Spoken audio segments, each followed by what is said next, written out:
Dans le dossier 3, vous prenez en charge mademoiselle M, qui a 32 ans et qui vous est adressée par son médecin traitant pour un bilan de fatigabilité des membres inférieurs.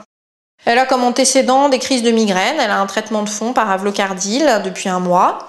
Et elle se plaint depuis 15 jours d'avoir du mal à monter les escaliers. Elle vous dit qu'elle a des difficultés à lire le soir, que parfois elle voit double. Vous l'examinez, votre examen est normal.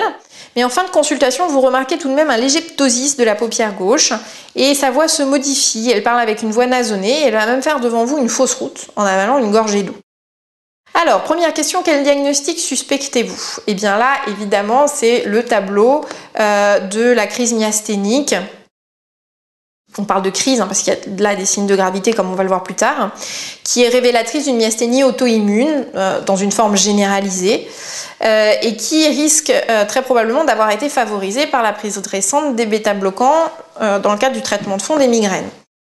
Vous justifiez ça parce que c'est un terrain assez classique, une femme jeune, vous savez qu'il y a à peu près 2 pics, c'est plutôt les femmes, et soit c'est jeune vers 20-30 ans, soit c'est plutôt en périménopause. Et puis vous avez le déficit moteur fluctuant, majoré à l'effort, majoré en fin de journée, qui va toucher plusieurs groupes musculaires, clairement. Il y a les muscles oculomoteurs, elle vous parle de la diplopie, vous constatez la voix nasonnée, vous constatez le ptosis, et qui touche aussi manifestement la musculature périphérique puisqu'elle a une faiblesse des membres inférieurs. Deuxième question, faut-il l'hospitaliser? Clairement, oui, il faut la mettre en réanimation, cette patiente, parce qu'elle a des signes de gravité. Elle vient de faire, devant vous, un trouble de la déglutition avec une fausse route. Elle a par ailleurs une modification de la voix qui donne quand même déjà des informations. Quand il y a une hypophonie ou une voix nasonnée, le risque de fausse route est toujours présent. Et donc cette patiente, elle peut s'aggraver de façon très brutale en faisant une insuffisance respiratoire, soit par atteinte directe de la musculature respiratoire, soit plus probablement par pneumopathie d'inhalation secondaire à ces troubles de la déglutition, et ça peut nécessiter de façon très rapide une intubation orotrachéale. Troisième question, quels sont les 2 examens qui vont vous permettre de faire le diagnostic positif de la maladie de cette patiente en urgence? Le en urgence a toute son importance ici parce que y a d'autres tests diagnostiques mais qui ne vous donneront pas le diagnostic là tout de suite maintenant.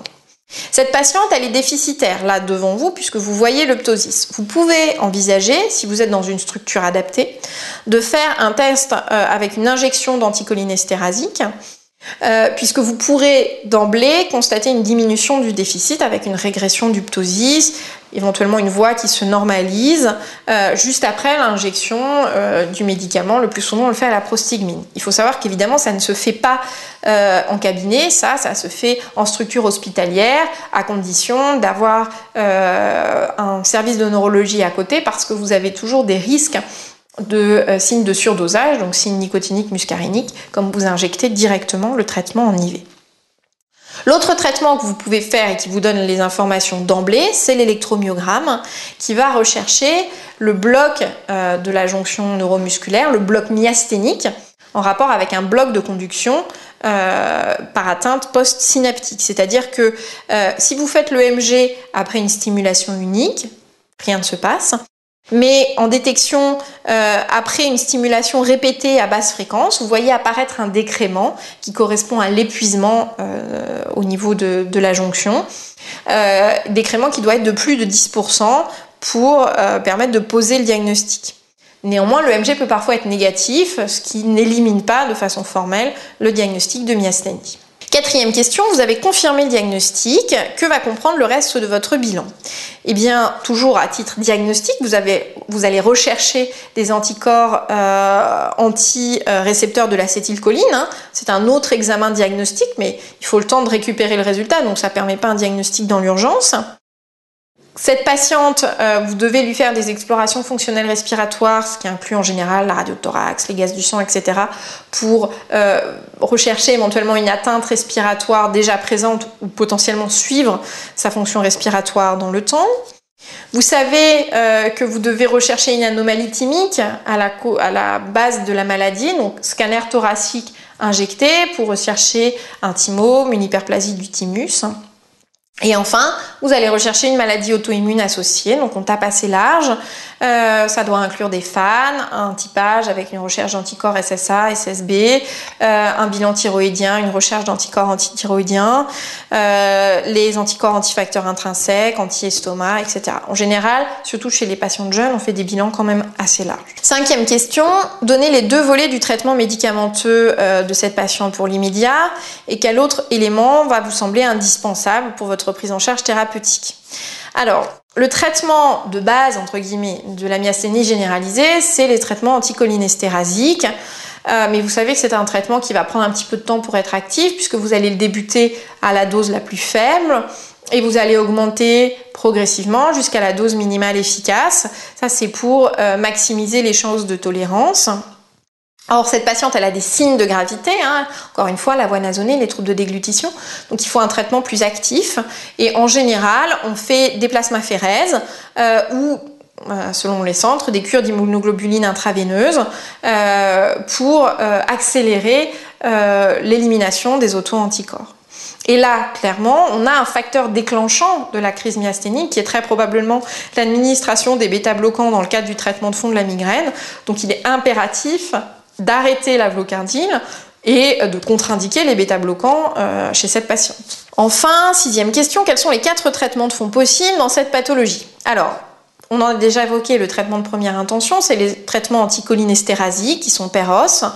C'est clairement le premier à utiliser. Ensuite, en fonction des résultats de votre angioscanner, s'il existe une anomalie thymique, eh bien, on peut la traiter. Le traitement chirurgical est systématique en cas de thymome, parce que malheureusement, une partie des thymomes sont des thymomes malins. En cas d'hyperplasie thymique, tout dépend de la réponse en fait aux anticholinéstérasiques. En général, c'est plutôt un traitement de 2e intention lorsque les anticholinéstérasiques ne sont pas suffisants. En cas d'échec, donc soit d'emblée s'il n'y a pas d'anomalie thymique après échec des anticholinéstérasiques, ou éventuellement après une chirurgie, eh bien on peut envisager une corticothérapie orale au long cours. Ça doit se faire sous surveillance parce que vous savez que les corticoïdes peuvent aussi aggraver de façon temporaire la pathologie. Et on gardera les immunosuppresseurs, surtout l'Immurel ou le Celcept, vraiment en dernière intention, compte tenu des effets secondaires lourds de ces traitements. Chez une patiente de moins de 40 ans, la thymectomie peut-elle être proposée même sans anomalie thymique décelée à l'imagerie? Alors, il faut quand même qu'il y ait un résidu thymique visible. Maintenant, les scanners, avant, on le proposait effectivement de façon assez simple, assez rapide, parce que on n'avait pas des imageries de très bonne qualité et qu'on pouvait toujours supposer qu'il y avait quelque chose, même si ça paraissait pas évident au scan. Maintenant, on a des scanners de plus en plus précis. S'il n'y a vraiment pas la moindre petite hyperplasie, donc pas le moindre résidu augmenté de volume dans la loge thymique, clairement, il n'y aura rien à enlever, donc rien à proposer aux patientes. Par contre, c'est vrai que, donc, comme je l'ai dit tout à l'heure, si c'est un thymome au sens propre, il faut aller à la chirurgie sans attendre le résultat du traitement anticholinéstérasique. Mais si c'est une hyperplasie thymique, on se donnera le temps de tester les anticholinéstérasiques, mais on attendra d'autant moins longtemps que les patientes sont jeunes, parce qu'on sait que dans le cas d'une hyperplasie, elle risque de toute façon d'échapper au traitement à un moment donné. Dernière question, la question 7. 6 mois plus tard, votre patiente doit subir une cholécystectomie pour des lithiases biliaires récidivantes. Quelles sont les 4 précautions à prendre? Alors, il faut vraiment savoir que chez les patientes myasthéniques, les chirurgies doivent être, dans la mesure du possible, anticipées. Bon, ça c'est facile à dire, mais parfois il y a des cadres d'urgence. Et qu'en tout cas, il faut vraiment que les patientes soient très informées, ainsi que leur entourage, pour pouvoir éviter les risques de complications. Première chose, il faut toujours prévenir l'équipe médicale. Le chirurgien, l'anesthésiste, les infirmières. Il faut vraiment que tout le monde soit bien conscient du fait que la patiente est myasthénique. Ça va impliquer de faire attention aux traitements qui vont être administrés à la patiente. Notamment, les curares sont strictement contre-indiqués. Il y a vraiment des risques de crise myasthénique gravissime et de décès des patientes en cas d'utilisation de curares. Autre traitement qui est contre-indiqué et qui peut avoir son importance ici, les aminosines, qui sont souvent utilisées en flash dans les chirurgies abdominales. Donc ni curare, ni aminosine. il faut savoir aussi qu'il ne faut pas arrêter le traitement anticholinésterasique sous peine d'avoir des résurgences de la maladie. Donc en fonction en fait de la durée de la mise à jeun de la patiente, parfois on peut être amené à leur poser des sondes nasogastriques pour pouvoir administrer le traitement si besoin est.